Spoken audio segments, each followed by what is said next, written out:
What would you do if the monster you were sworn to kill was the only reason you were still breathing?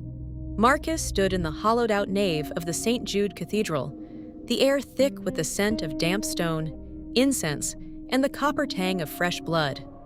He didn't feel like a hero. He felt like a ghost haunting his own life. For 15 years, he had been the blade in the dark, the Brotherhood's most lethal instrument against the things that fed on humanity. His heart had become as cold as the silver stakes he carried, a necessary hardening for a man whose job was to end lives that had already technically ended. But tonight, the tracks he followed weren't leading to a mindless beast. They were leading to a memory he had tried to bury under a decade of violence. The cathedral was a skeleton of its former glory, the stained glass shattered into jagged teeth that caught the moonlight. Marcus moved with a predator's silence, his boots barely whispering against the cracked marble. His pulse was a steady, rhythmic thrum in his ears, a survival mechanism honed by 100 kills. Then he saw it. A shadow detached itself from the altar, moving with a fluidity that defied human physics. It was fast, a blur of dark velvet and predatory grace. Marcus leveled his crossbow, the silver bolt gleaming with a lethal promise. He had her cornered against the base of a weeping angel statue. The beast was trapped, but when the figure turned, the breath left Marcus's lungs as if he'd been struck in the chest. The hood fell back, revealing a face that hadn't aged a single day in 10 years. Pale skin, eyes the color of a stormy sea, and a mouth that had once whispered his name in the dark. It was Seraphina, the woman who had found him bleeding out in the woods a decade ago, back when he was a novice hunter who had bitten off more than he could chew. She hadn't killed him then. She had pressed her cool hands to his wounds, whispered words in a language that tasted like ancient dust, and stayed with him until the sun rose. She was the reason he was alive to hunt her now. Marcus's finger trembled on the trigger. His Brotherhood, the Order of the Silver Vow, had spent months tracking a high-profile target they called the Siren of the East. They said she was a cold-blooded manipulator who turned men into husks, but looking at Seraphina, Marcus saw only the girl who had saved a dying boy. Her eyes didn't hold the hunger of a monster. They held the weary resignation of someone who had been running for a very long time. She didn't lung at him. She didn't hiss. She simply stood there, the moonlight painting her in shades of blue and silver, and waited for the bolt to fly. He couldn't do it. The Brotherhood's teachings screamed in his head that they are all the same, that the soul is gone, that the hunger eventually consumes every shred of humanity. But Marcus saw a soul in the way she looked at his silver cross. He saw a soul in the way she didn't fight back. Lowering the weapon, he grabbed her wrist, his touch a shocking contrast of his heat and her unnatural chill. He didn't call it in. He didn't finish the job. Instead, he led her out through the back cloisters, into the waiting rain, and toward the one place he knew the Brotherhood would never look: his own safe house on the edge of the city. The safe house was a cramped 2-room apartment above a shuttered bakery. It was a place of utility, racks of weapons, jars of holy water, and maps marked with the locations of vampire nests. Bringing her here was treason. If the Brotherhood found out, he wouldn't just be excommunicated, he would be hunted alongside her. But as Marcus watched Seraphina sit on the edge of his narrow bed, her dark hair dripping onto the floorboards, the risk felt distant. The only thing that felt real was the magnetic pull between them, a tension that had been coiling for 10 years, waiting for this moment to snap. They spent the hours before dawn in a strange, fragile peace. Marcus cleaned the wound on her shoulder, a graze from a silver bullet she'd taken earlier in the night. Every time his fingers brushed her skin, he felt a jolt of electricity that made his teeth ache. He was a man who lived by the light, and she was a creature of the eternal dark. Yet in the cramped confines of the room, those labels began to dissolve. They talked in low voices, sharing the stories of their parallel lives. Marcus spoke of the loneliness of the hunt, the weight of the lives he'd taken, and the way the Brotherhood had hollowed him out. Seraphina spoke of the ache of the years, the way time became a blurred smear when you had too much of it, and the constant gnawing hunger that she fought every second of every day. She told him how she had been turned, not by choice, but by a cruel twist of fate in a century he only knew through history books. She hadn't wanted this immortality, this bloodlust that lived in her veins like a fever. As she spoke, she leaned closer, her scent, a mixture of night air and something sweet, like dying roses, filling his senses. The slow burn tension between them was no longer just about the past. It was about the dangerous, forbidden present. Marcus knew he should stay away. He knew that one slip, one moment of weakness, and he could be her next meal. But he also knew that he had never felt more alive than he did right now, sitting in the dark with his greatest enemy. The air in the room grew heavy, charged with a seductive danger. Serafina reached out, her fingers tracing the silver cross that hung from a chain around Marcus's neck. As her skin made contact with the holy metal, a faint wisp of smoke rose, and she winced, but she didn't pull away. The smell of singed skin filled the air, a visceral reminder of why they could never be together.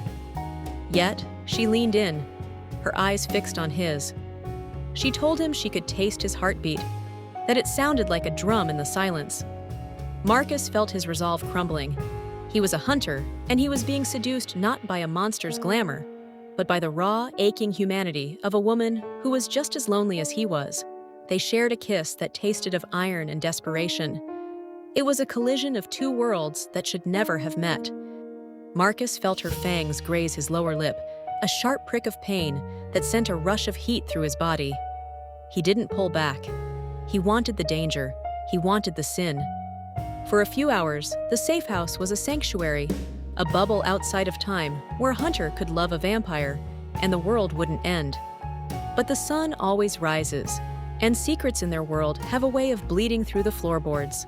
The betrayal came just as the first gray light of dawn began to seep through the heavy curtains. A sharp, rhythmic pounding at the door shattered the silence. Marcus recognized the cadence immediately, the Brotherhood's signal. His heart plummeted. He had been followed, or perhaps his silence on the radio had been enough to trigger an investigation. Through the peephole, he saw the shimmering silver cloaks of his brothers. They weren't there for a social call. They had tracked the beast to the hunter's den. Marcus turned to Serafina, his face pale. He had to make a choice. He could open the door, step aside, and reclaim his status as a hero of the Order. He could watch them drag her away to be executed in the town square. Or he could throw away everything, his honor, his purpose, his very life, to give her a few seconds of a head start. The Brotherhood was shouting now, their voices filled with the righteous fury of men who believed they were doing God's work. They called Marcus a brother. They called Serafina a plague. In that moment, Marcus realized that the real monsters weren't the ones with fangs. The real monsters were the ones who couldn't see the person behind the hunger. He grabbed his gear, but he didn't head for the door. He headed for the window that led to the fire escape. He told Serafina to run, to go back to the shadows of the cathedral and beyond, to leave the city and never look back. She looked at him, her eyes wide with a mixture of terror and love, and for a second, he thought she might stay and fight by his side. But they both knew how that story would end. The Brotherhood began to breach the door, the wood splintering under the weight of a heavy ram. Marcus stood his ground, blocking the entrance to the bedroom where the fire escape was located. He drew his sword, not to kill his brothers, but to hold the line. The door burst open, and a flood of silver-clad hunters poured in. The leader, a man Marcus had called his mentor for a decade, looked at him with a mixture of pity and disgust. He told Marcus that the darkness had finally claimed him, that he was no longer a protector, but a traitor to his own blood. As the hunters moved forward, Marcus fought with a desperation he had never known. He wasn't fighting for a cause anymore. He was fighting for a memory. Behind him, he heard the window creak open. He heard the soft thud of Serafina hitting the metal grating of the fire escape. He held them off for as long as he could, the room a chaotic blur of silver blades and shouting men. He felt the sting of a blade across his ribs, the cold bite of a stun bolt against his thigh. He was outnumbered and outmatched, but every second he stayed upright was another second she had to disappear into the morning mist. Just before he was tackled to the ground, Marcus felt a sharp, searing pain in his neck. It wasn't a blade, it was Serafina. She hadn't left yet. In a flash of movement too fast for the other hunters to catch, she had lunged from the shadows of the window, pressing her lips to the column of his throat one last time. It wasn't a kill strike, it was a mark. She bit him, her fangs sinking deep into his flesh, leaving behind a jagged, crescent-shaped wound that burned like liquid fire. It was a brand, a permanent reminder of the night the hunter fell in love with his prey. Then, with a haunting cry that echoed through the small apartment, she vanished into the gray light, leaping from the fire escape and into the alleyways below. The Brotherhood didn't kill Marcus, but they did something worse. They stripped him of his rank, broke his sword, and left him in the ruins of his safe house, a man without a home or a purpose. He sat on the floor, the blood from his neck staining his white shirt, listening to the fading sirens and the distant sounds of a city waking up. He was alone, but he wasn't the same man who had entered that cathedral. He touched the wound on his neck, his fingers coming away red. The bite mark would never truly heal. It would remain a raised silver scar, a constant ache that throbbed whenever the moon was full. It was his penance and his prize. He had saved her, but in doing so, he had doomed himself to a life in the margins, a man caught between two worlds and belonging to neither. He looked out the window, watching the sun finally break over the horizon. Serafina was gone, a phantom in the wind, but he could still feel the phantom pressure of her hand in his. Some loves are a sanctuary, and some are a cage. Marcus knew that he would spend the rest of his days looking into the shadows, hoping for a glimpse of sea storm eyes. He had chosen the sin over the duty, and the price was a loneliness that no holy water could wash away. He was a hunter who had lost his edge, left with nothing but the mark of the woman he could never have. As the world moved on, Marcus stayed in the quiet, a man living for the midnight, waiting for the one thing that would never come back. But while some marks are left in blood, others are etched in the very fabric of time. The ache of a lost love can drive a man to madness, or it can drive him to break the laws of reality itself. Next time on Midnight and Magic, we meet Silas, a master clockmaker who discovered that the gears of the universe can be turned backward. When the woman he loves is taken by a tragic accident, he uses his gift to relive her final 5 minutes over and over again, searching for the 1 second that could change everything. But time has a way of exacting a price, and Silas is about to learn that every minute he steals from the past costs him a piece of his own soul. If you had 5 minutes to save the person you loved, what would you be willing to forget? Turn the page with us next week, and whatever you do, don't let the clock stop.